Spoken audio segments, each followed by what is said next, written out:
Bismillahirrahmanirrahim. Assalamualaikum warahmatullahi wabarakatuh.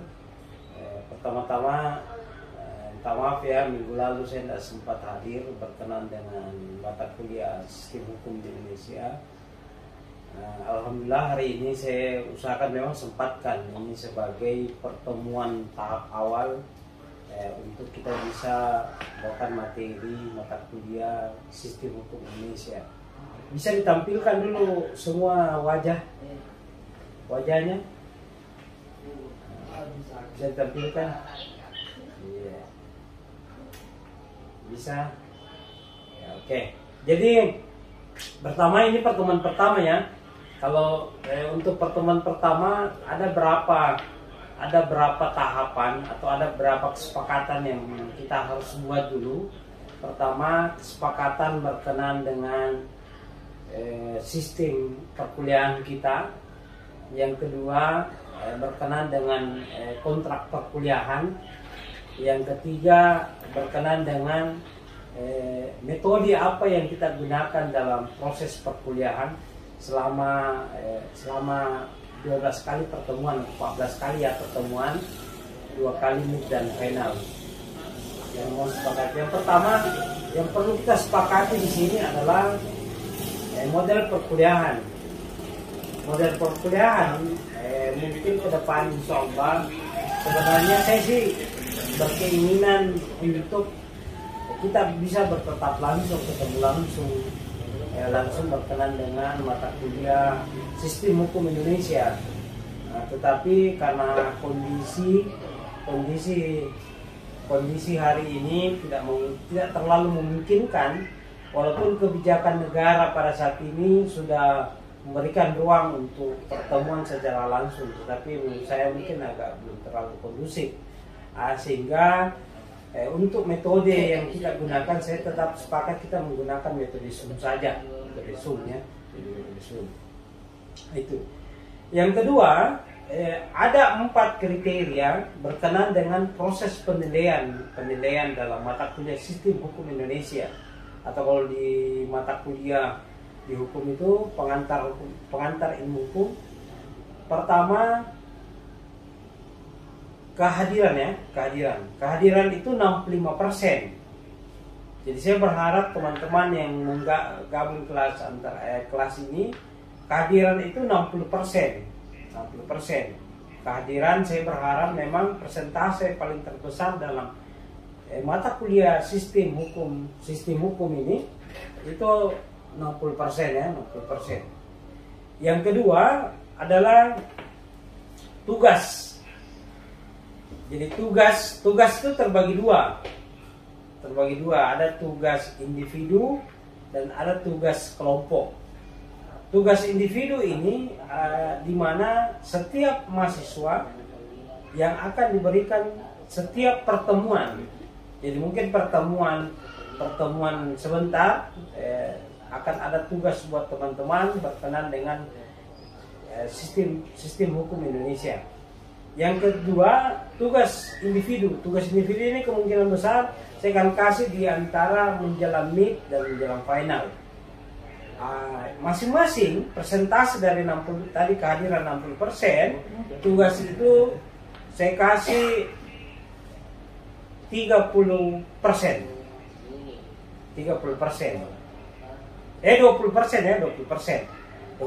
Jadi tugas individu dan kelompok itu tugasnya adalah 20%. Jadi sekarang ada 80%. 20% lebihnya itu adalah tugas atau mid dan final. Saya perselesaikan bahwa teman-teman kadang salah satu keluar biasaan kalau saya mengajar sebenarnya semua teman-teman atau mahasiswa itu semua dapat A.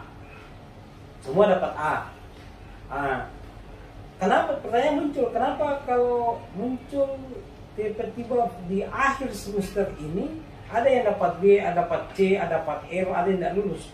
Artinya 100% yang diberikan di pertemuan pertama ini itu berkurang, anggaplah kehadiran. Jadi saya berharap satu tingkat, saya sudah screenshot ini screenshot dari atau referensi ya, referensi berkenan dengan kehadiran saudara. Saya berharap juga ke tingkat screenshot ini supaya muncul siapa-siapa sih yang hadir, sehingga kita bisa melihat untuk menentukan presentasi apakah saudara dapat A, B, C dan D atau error. Itu kontrak perkuliahan dalam pertemuan pertama yang sebenarnya dua ya, metode perkuliahan kita, dan kita masuk pada kontrak perkuliahan.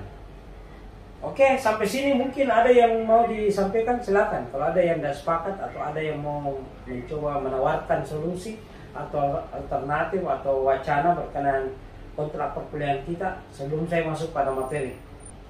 Oke, kalau tidak ada berarti saya anggap semua teman-teman sepakat dalam kontrak perkuliahan ini ya. Jadi semua kita sepakat dengan kontrak perkuliahan berkenaan dengan 4 kriteria tadi itu, dan sepakat tentang metode kita perkuliahan. Metode itu metode lewat Zoom berkenaan dengan mata kuliah. Oke, selanjutnya kita masuk pada sistem hukum di Indonesia.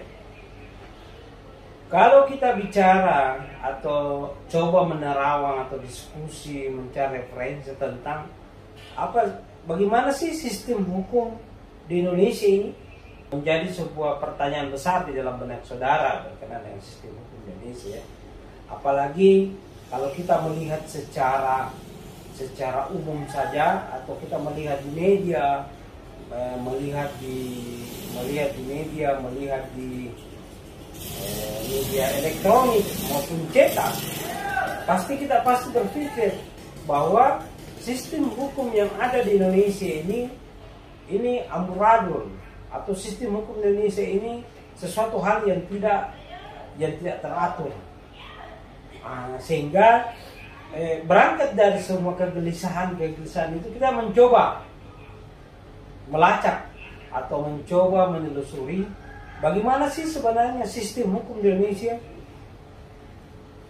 Jadi dalam sistem hukum di Indonesia, kalau kita bicara tentang sistem hukum ya, sistem hukum Indonesia itu kita berangkat dulu apa sih sebenarnya itu sistem.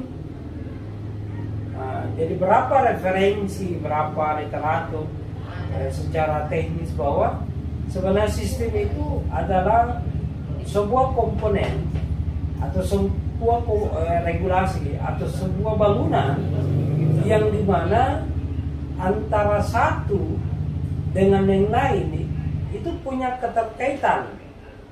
Antara satu dan yang lain punya keterkaitan.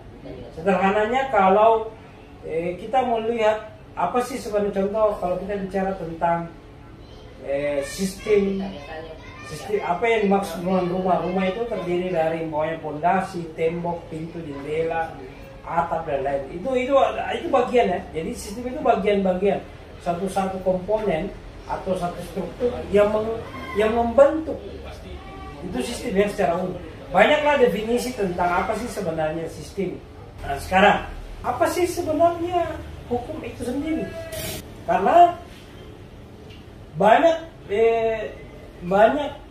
analisa atau banyak prasangka atau banyak perdebatan berkenaan dengan pengertian apa yang dimaksud dengan itu hukum. Tidak ada satupun pemikir dan ilmuwan hukum yang bisa mendefinisikan apa itu hukum sebenarnya. Dalam artian mendefinisikan secara paripurna ya, tidak ada sama sekali. Tidak ada sama sekali yang mampu mendefinisikan. Pertanyaan muncul, bagaimana cara kita bisa mengetahui hukum tanpa kita tidak mengetahui definisi? Maka salah satu alternatif dalam sains, dalam ilmu, hukum itu bisa didefinisikan berdasarkan apa yang menjadi konten permasalahan. Anggaplah kalau kita bicara tentang hukum, anggaplah kita bicara tentang tanah mungkin, anggaplah kita bicara tentang penganiayaan, anggaplah kalau kita bicara tentang susunan negara, tatanan negara atau pemerintahan, maka baru seorang ilmuwan bisa mendefinisikan, oh kalau kita bicara tentang hukum negara atau hukum pemerintahan, maka kita mendefinisikan hukum itu sebagai susunan atau tatanan berkenan negara, komponen kenegaraan. Nah, kalau kita bicara tentang hukum negara, berarti kita bicara hukum negara. Sama juga kalau kita bicara tentang hukum pertanahan atau agraria, oh berarti kita baru bisa mendefinisikan, oh hukum agraria ini definisinya adalah hukum yang mengatur antara manusia dengan manusia berkenaan dengan pertanahan, atau lebih umumnya dia lebih cenderung pada hukum perdata. Nah, ini yang lebih cenderungnya pada hukum keperdataan ya. Anggaplah kalau kita bicara tentang hukum peristiwa penganiayaan, maka hukum itu hanya bisa hukum ini pengertiannya adalah hukum yang mengatur antara individu dengan negara, hukum pidana. Begitupun semua hukum hanya bisa terdefinisi, dia punya pengertian atau punya batasan ketika dilekatkan pada satu kasus atau satu peristiwa atau satu objek yang berbeda. Contoh, kalau kita bicara tentang hukum kesehatan, maka kita bisa mendefinisikan, tapi ketika kita melepaskan kesehatannya, apa itu hukum, maka agak sulit kita mendefinisikan. Bisa terdefinisi itu hukum, tetapi secara umum saja. Contoh, kalau Plato dan para tokoh-tokoh ilmuwan seperti tokoh-tokoh ilmuwan filosof, dia menyatakan bahwa hukum itu adalah sekumpulan peraturan-peraturan yang dimana peraturan itu mengikat atau mengatur antara individu dan individu yang lain. Nah, ada juga menyatakan bahwa hukum itu adalah sebenarnya perintah. Ada yang menyatakan bahwa hukum itu perintah. Ada juga yang menyatakan hukum itu adalah apa yang menjadi putusan hakim, itu hukum. Ada juga yang menyatakan hukum itu adalah sesuatu yang terjadi di masyarakat.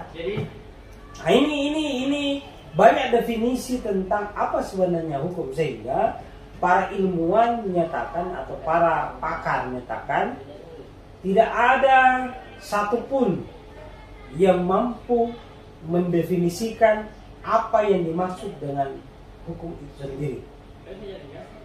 Nah, ini yang menjadi sebuah penelusuran berkenaan dengan